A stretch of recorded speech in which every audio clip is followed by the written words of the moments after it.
She always commented when I hung seasonal wreaths. You know it's not fall yet, right? So I hung one that said, I like to be early. She didn't get it, until I put one up for her birthday, 2 days before. I've always loved decorating my front porch with seasonal wreaths.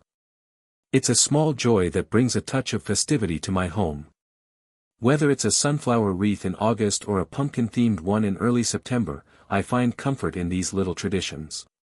My neighbor, Marlene, has always had something to say about my wreaths. Every time I hung one up, she'd make a comment. You know it's not fall yet, right? She'd say with a smirk. Or, isn't it a bit early for that? At first, I laughed it off, thinking she was just being playful. But over time, her remarks started to feel more like passive-aggressive jabs than friendly banter. I tried to ignore her, but the comments kept coming.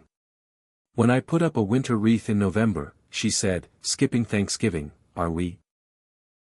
If I hung a spring wreath in March, she'd quip, eager for Easter already.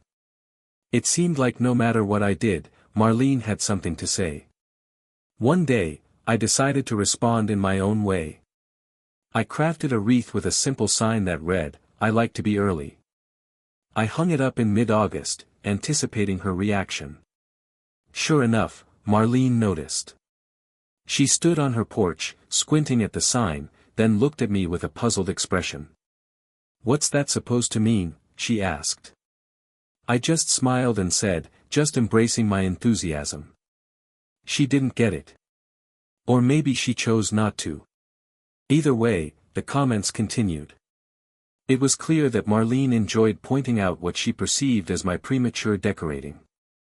I started to wonder if it was about the wreaths at all, or if it was just her way of asserting control. Then, I had an idea. I remembered that Marlene's birthday was coming up in a few days. She had mentioned it in passing during one of our earlier conversations.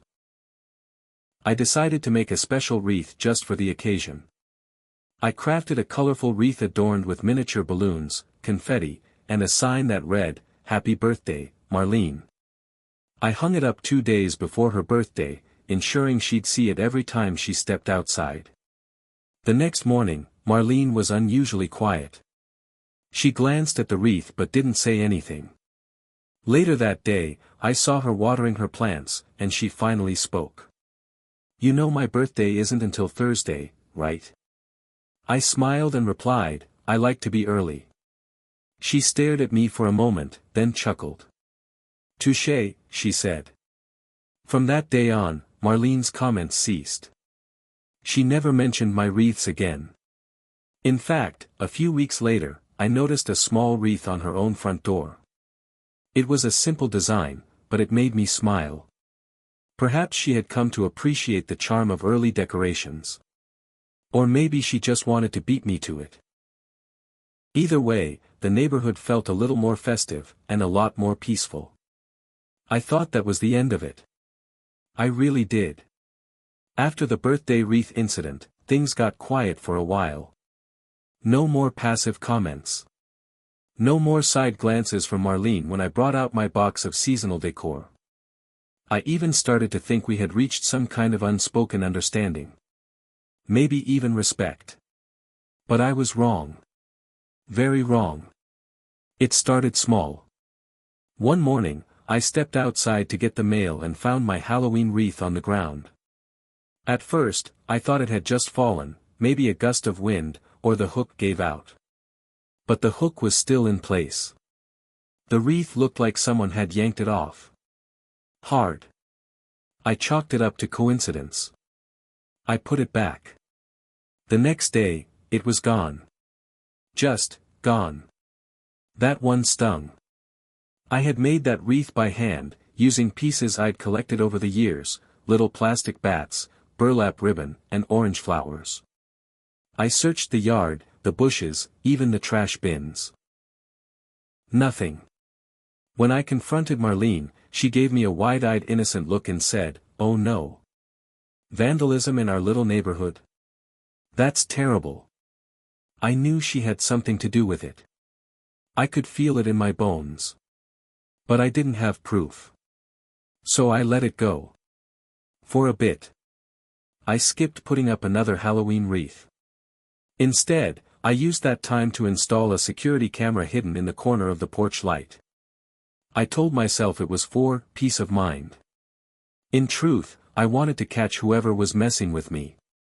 And sure enough, I did. 2 nights later, just after midnight, the camera caught a figure creeping across the lawn.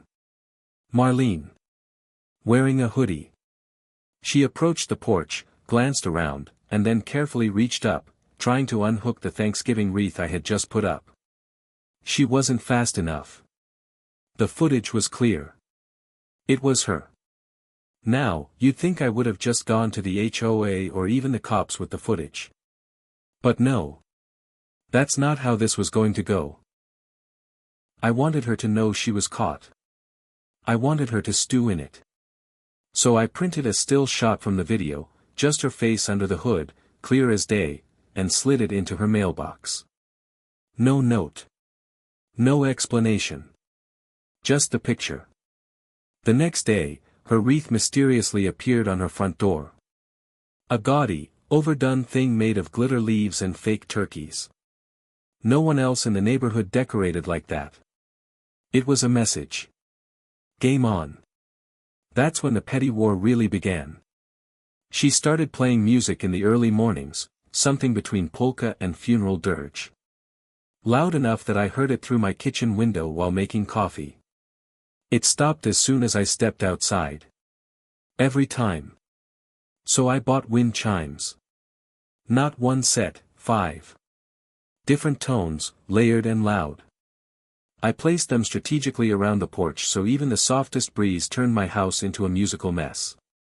She called the HOA. Complained about noise pollution. I countered with a letter about domestic disturbance and trespassing, attaching an anonymized image from the footage, enough to imply I had more dirt. Things escalated. In December, I woke up to find my winter wreath missing, again. And in its place, a cheap dollar store ornament, hot glued to my door with the words, "Too soon," scribbled in permanent marker. That night, I didn't sleep. I stayed up, watching from my darkened living room with a thermos of coffee and the camera feed pulled up on my tablet. Waiting. But she never came. Instead, a week later, she had a party. Or at least, what she wanted to look like a party. A dozen cars parked outside her house. Lights on, music playing. But no movement inside. No shadows, no voices. Just music and parked cars. I stared out the window for an hour, trying to figure out what the hell was going on. Then one of the cars honked, 3 short bursts. Suddenly, the lights in my house cut out. Not just mine. The whole block. Power outage. But when I looked back at her house, lights still on. Generator. She had cut the power to the block and made it look like a random outage, all so she could spook me in the middle of the night. It worked. For a little while, I pulled back. I stopped decorating. I stopped going outside when she was in view. The fight had gone from petty to personal, and it was starting to mess with my head. I began checking locks twice. I bought blackout curtains. I even parked my car in the garage instead of the driveway, afraid she'd slash my tires next. Weeks passed. The silence was thick. Heavier than her comments. Heavier than her music. Heavier than missing wreaths. Then, one morning, I got a letter. No name. Just a printed message on thick white paper, slipped under my door. It read, "You shouldn't have started this." And underneath that, taped to the paper, was a piece of my birthday wreath. The balloon part. Torn. This wasn't a joke anymore. Something was wrong with Marlene. This had gone too far. But I still couldn't let it go. Because in some twisted way, I needed to win. I couldn't sleep after that letter. I kept it in my drawer, right under the flashlight and the pepper spray I'd started keeping by the front door. I told myself it was just a scare tactic. Marlene didn't have the guts to do anything real. She was just a bitter old woman with too much time on her hands. But then, things started going wrong outside my house. Not just wreaths. Not just decorations. My garbage cans were knocked over every trash day for 3 weeks in a row. The third time, something was inside the bin, a dead squirrel, wrapped in newspaper. I nearly dropped it when I saw it. The paper was from our local community newsletter. Folded tight. One morning, I walked out to a long scratch running down the side of my car. Not deep, but enough to ruin the paint. Right next to it, written in dirt on my windshield, "Early bird." That was the phrase I'd used once in a wreath sign. Early bird welcomes fall. I stared at it until my hands went cold. I didn't know how she even remembered that one. It had been a year ago. That's when I realized something darker. Marlene was keeping track. She wasn't just reacting. She was remembering everything. She was watching. I started keeping a journal, documenting everything. Photos. Dates. Times. Even small stuff. Like the smell of smoke that lingered around my porch one morning, or the way I found a peppermint from last Christmas placed neatly on my doormat in July. These were messages. I knew it. I thought about moving. I really did. But then I asked myself, if I moved, she'd win. She'd keep living here, and I'd be the one running away. I couldn't do that. Not after all this. Instead, I started digging. I went to the town hall, looking through public records. I found out Marlene had lived in that house for over 30 years. Before her husband died, Harold, they were known as the neighborhood watchdogs. Reported people for everything. Fence height. Garden weeds. Once, someone painted their mailbox blue and they filed a formal complaint with the city. But here's where it got strange. Harold didn't die peacefully. He was found in the backyard, face down in the pond they had installed together.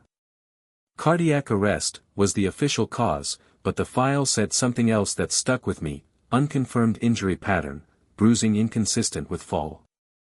No charges were filed. No follow-up. Case closed. I started thinking, what if Marlene wasn't just angry? What if she'd always been this way? And Harold had just learned too late. I didn't sleep for days after that. I avoided her completely. Didn't wave. Didn't look her way. Even skipped my usual decorations for 2 whole months. Not even a single pine cone or fake leaf. I tried to lay low. Play dead. But that seemed to bother her more. One morning, there was a new wreath on my door. Not mine. It was a tangled mess. Black ribbon, torn photos of my face cut from social media, little burnt edges and all. And in the center, a fake bird, red paint smeared across its beak. No note. No message. Just that. I called the police. Finally. When they came, they asked questions. Took the wreath. Promised to look into it. But you could tell from the way they glanced at each other that they didn't buy the story. Neighbor feud, they called it. One even laughed a little. Said, maybe it's time to stop with the wreaths. That night, I sat on the porch in the dark, alone, holding a coffee mug like it was going to protect me. I didn't know what was going to happen next. Maybe nothing. Maybe something worse. Then came the sound. Metal. Like clanging. Repeated and slow. I followed it to the side of the house. There, by the fence line, a shovel. Digging. Someone digging. When I yelled, the sound stopped. I ran around the corner with my flashlight, heart pounding. No one there. But a fresh hole had been started, about 2 feet wide, 6 inches deep. I called the cops again. They came out again. Flashlights, clipboards, stern faces. But no prints. No camera caught it, the one I had was focused on the porch. They told me to get more cameras and suggested I might want to talk to someone.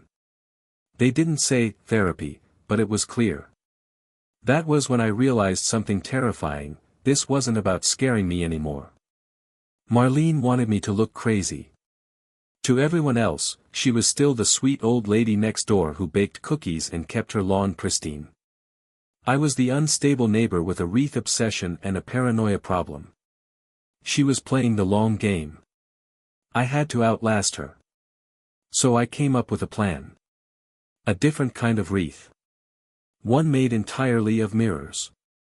Dozens of small, round mirrors arranged in a perfect circle. I hung it up in plain sight. No sign. No message. Just reflection. Every time she looked at it, she'd see herself. And every day, I sat behind my window, watching her watch herself. Waiting for her next move. Because I knew this wasn't over. It was just getting deeper. The mirror wreath didn't stop her. It made things worse. At first, I thought it was working. She stared at it every time she stepped out, eyes narrowing like she saw something behind it. Or maybe in herself. But it didn't last. The scratching started about a week later. It wasn't loud. Just quiet, steady. Always at night. Always near my bedroom window. Like nails on wood, dragging slow. The first time, I thought it was an animal. The second time, I saw the faint shape of a handprint on the glass the next morning. I moved a second security cam to face that side of the house. But every night after, the camera shut off. Power cut. Just that one feed. I was done being scared. I left for 3 days. Took my journals, copies of all the footage, everything I had, and stayed with a friend 2 towns over. While I was gone, I hired a private investigator. I gave him everything. I told him I wanted proof. Not of petty things. I wanted to know who Marlene really was. The PI took 2 weeks. What he found blew the whole thing wide open. Marlene had changed her name. Twice. The last one happened 35 years ago. She had lived in 3 other towns before here. In each, something had happened. In one, a neighbor's house burned down after a property dispute. In another, a man died falling from a ladder, a man she had accused of noise violations for months. No arrests. No charges. But always a trail. Always a sudden move. And each time, she left behind a house and started over somewhere new, with a clean record and a sweeter smile. I finally had what I needed. I went to the police. I handed over everything.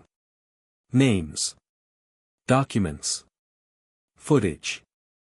I even included the most recent letter with the torn balloon piece. They listened this time. Maybe because I brought a lawyer with me. Maybe because I finally stopped playing games and started treating this like what it really was, a pattern of harassment, and maybe more. The police opened an investigation. Marlene knew. She didn't come out much after that. No more music. No more wreaths on her door. Her lawn grew wild. I saw her curtains flutter, but she never came out. Until one night. I heard a crash. Not small. Big. Like furniture being thrown. I ran outside. Her front door was wide open. There was a smell, sharp, chemical. Something not right. I called 911.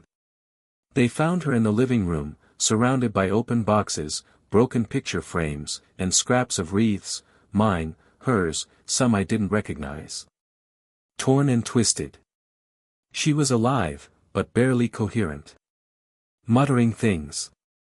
Too soon, too early, always watching, she was placed under psychiatric hold. Turns out, the investigation revealed more. She wasn't just angry, she was sick. Paranoid delusions. long untreated. The wreaths had triggered something. The routine, the timing, she thought I was mocking her, threatening her, exposing her. And maybe I was. I won't pretend I was innocent in this. I kept pushing. I could have stopped after the birthday wreath.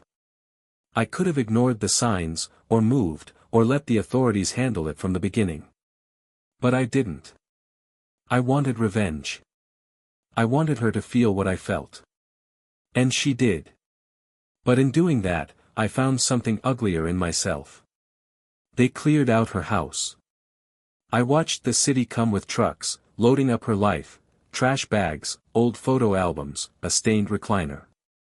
When they wheeled out her mirror wreath, I looked away. The last time I saw Marlene, she was sitting in the back of a transport van. Blank stare. Thin arms folded. A nurse beside her. She didn't look angry. She looked lost. They put her in a facility about 30 miles away. No visitors. No mail. No more wreaths. I left my porch bare for a while. No chimes. No ribbons. Then, one spring morning, I opened the box again. Same old plastic tulips. Same faded glue gun. Same sun-bleached ribbons. But I didn't make a wreath. I took one ribbon, tied it around the porch rail, and left it there. A reminder. That sometimes the line between petty and dangerous isn't a line at all. It's a circle. Like a wreath. Always coming back around.